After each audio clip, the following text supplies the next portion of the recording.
अपने देश के भीतर तमाम ऐसे इंजीनियर हैं जिनको कुछ नहीं आता है। ऐसा नहीं है कि वो प्रकांड पंडित हैं, पढ़ लिख करके एकदम नरेंद्र मोदी जी के बगल में बैठने वाले हैं, लेकिन इंटरव्यू ऐसे लेंगे जैसे सोचेंगे कि हमारे जैसा यहाँ पढ़ने वाला कोई है ही नहीं। ये दुनिया जानती है कि प्राइवेट कंपनियों में काम के अलावा कुछ नहीं चाहिए, काम कराने वाले तो ऊपर बैठे होते हैं। लेकिन होता क्या है कि कुछ ऐसे मंचले होते हैं जो, एक तो पत्रकारिता होता है जो देश का चौथा स्तंभ होता है, और दूसरा चाटुकारिता होता है जो चाट करके अपना काम चलाने में कामयाब होते हैं, वो दूसरे का गलती निकालते रहते हैं।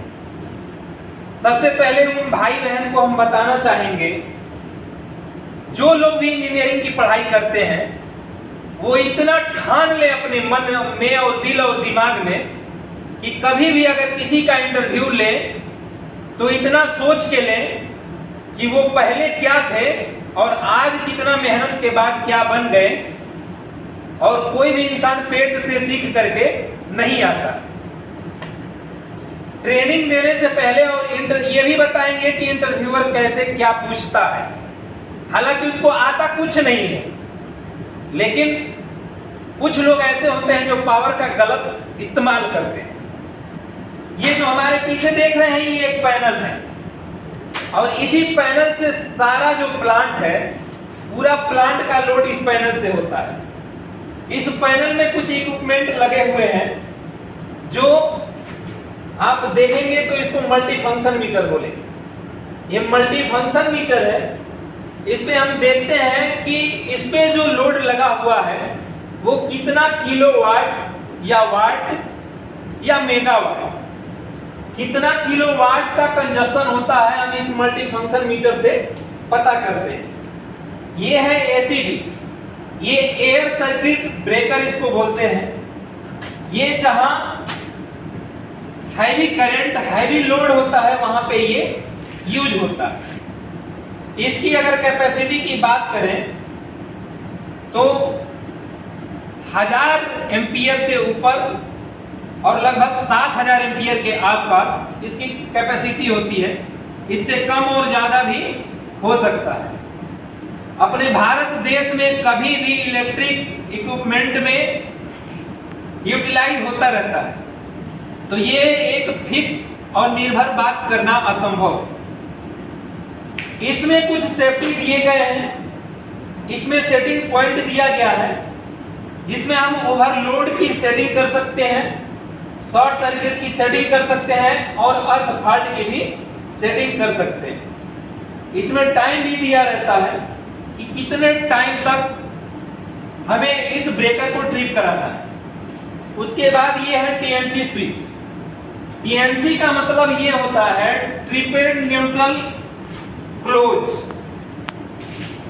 इससे हम इस ब्रेकर को क्लोज भी कराते हैं और ट्रिप भी कराते हैं।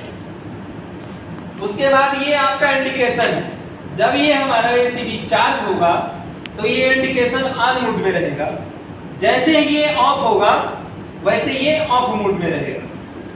हालांकि इसमें कोई बड़ी बात नहीं है। अब इंटरव्यूअर पूछेगा कि एसीबी और वीसीबी में क्या अंतर होता है। हालांकि वीसीबी वोल्टेज के लिए होता है और एसीबी जो है करंट के लिए हम उपयोग में लाते हैं। उसके बाद इस पैनल के अंदर कुछ ऐसे डायग्राम दिए गए हैं, वो अगले वीडियो में समझेंगे। लेकिन उससे पहले हम ये बता दें कि पैनल में क्या क्या चीज उपयोग किया जाता है। ये तो हम लोड के लिए लगाते हैं, लेकिन इस लोड को चार्ज करने के लिए हमारे पास जो फीडर है, अपने पास एक फीडर है जो 750 केवीए का है। ये डीजी का फीडर है। जब हमारी सप्लाई चली जाती है तब हम इस डीजी के फीडर को ऑन करते हैं। ऑन करने के बाद इसको क्लोज कराते हैं। इसके आउटपुट में जितने भी लोड है वो ऑन हो जाते हैं। इसके ठीक पैरेलल में हमारा ये बस कपलर लगा हुआ है। जब इस बस कपलर को और डीजी को हम तब ऑन करते हैं जब हमारा पावर सप्लाई चला जाता है। जब हमारा पावर सप्लाई चला जाता है, सबसे पहले इस डीजी को हम ऑन करते हैं और डीजी को ऑन करने के बाद इस बस कपलर को लगाते हैं। जैसे ही ये बस कपलर लगता है, इस बस कपलर के आउटपुट पे जितने भी लोड हैं वो चल जाते हैं। हालांकि ये एसएलडी टाइप का ऊपर एक डायग्राम दिख रहा होगा, यहाँ पे जो जो फीडर हमारा ऑन है वो ऑन कंडीशन में दिख रहा होगा, जो जो ऑफ है वो ऑफ कंडीशन में दिख रहा होगा। हालांकि यहाँ पे बस कपलर जो देख रहे हैं, यहाँ पे बस कपलर हमारा अभी ऑन है। उसके बाद हमारा जो मेन फीडर है, जो पावर सप्लाई है, वो भी वहां पे ऑन दिख रहा होगा।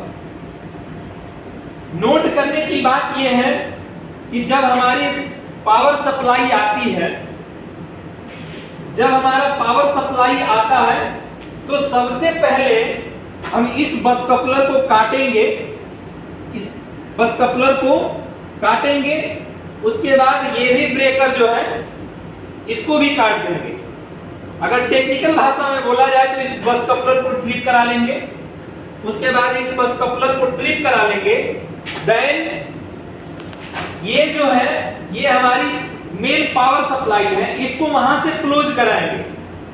वहां से क्लोज कराने के बाद यहां पे इस बस कपलर को क्लोज कराएंगे। जब ये दोनों चार्ज हो जाएगा तो हमारी पूरा फीडर इससे चार्ज हो जाएगी। उसके बाद जो हमारा डीजी है, डीजी को हम यहां से स्टॉप कर लेंगे। अगर हमारी पावर, जैसे ही हम डीजी को स्टॉप करते हैं तो डीजी हमारे कुछ टाइम बाद, इसकी टाइमिंग है कूलिंग टाइम जिसको बोला जाता है। ये डीजी ऑपरेटर के ऊपर डिपेंड करता है कि वो टाइम कितना डाल रखा। डीजी का कूलिंग टाइम 2 मिनट का हो सकता है, 2 से 4 मिनट के मध्य हो सकता है। वो डिपेंड करता है कि कितना वो टाइम डालता है। हालांकि ये जो डीजी है 2 मिनट में बंद हो जाती है। अगर हम चेंज ओवर लेते हैं, जैसे ही डीजी को बंद करके हम चेंज ओवर लेंगे पावर पे, और जैसे ही पावर चली जाए तो हमें इंतजार करना पड़ेगा कि डीजी अभी पूरा कूल डाउन हो जाए, डीजी शट डाउन हो जाए। उसके बाद हम फिर से स्टार्ट करेंगे और जैसे ही डीजी अपने आरपीएम को कंप्लीट करती है, उस टाइम पे फिर से हम इस ब्रेकर को क्लोज कराएंगे और बस कपलर वाली ब्रेकर को लगाएंगे। फिर हमारा सारा ब्रेकर ऑन हो जाएगा। इंटरव्यूअर पूछता क्या है इसमें? इंटरव्यूअर ये पूछेगा कि यदि हमारी सप्लाई, यदि हमारी जो पावर सप्लाई है अगर आती है, उस कंडीशन में हम किन किन चीजों पे ध्यान देंगे। पावर ज्यादा भी आ सकता है, कम भी आ सकता है। पावर 3 फेस होता है, एक फेस गायब भी हो सकता है। हालांकि सेफ्टी पर्पज से इसमें सिंगल फेस प्रिवेंटर का यूज किया गया है। अगर सिंगल फेस प्रिवेंटर अगर यूज नहीं होगा तो उस कंडीशन में हम मल्टी फंक्शन मीटर से चेक करेंगे। मल्टी फंक्शन मीटर से चेक करेंगे कि हमारी जो सप्लाई है, यहां पहले ध्यान देंगे कि RYB में आ रहा है या नहीं आ रहा है।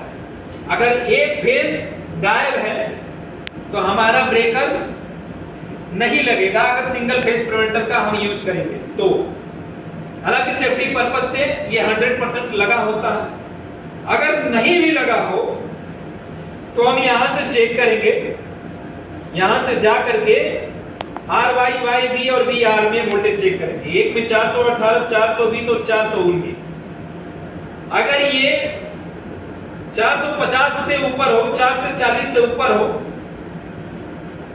तो हमारी BFD उड़ सकती है। कुछ ऐसे लोड हैं जो मिनिमम 390 और मैक्सिमम 420, 430 भी हो सकता है, इससे ऊपर नहीं हो सकता। हालांकि रेटिंग हर एक लोड पे दिया जाता है। तो यहां से हम पता कर सकते हैं कि हमारे इस पैनल में तीनों फेस आ रहे हैं या नहीं आ रहे हैं। पहले इससे पता करके तब हम चेंज ओवर लेंगे। अभी हमारा नॉर्मल है 417 और 421, 419। हम कभी भी इसको अगर ऑपरेट कराएंगे तो ऑपरेट हो जाएगा। तो आज के लिए बस इतना ही। और इंटरव्यू में सबसे अगर क्वेश्चन किया जाता है तो 220, 420, 440 इस तरह के क्वेश्चन होते हैं।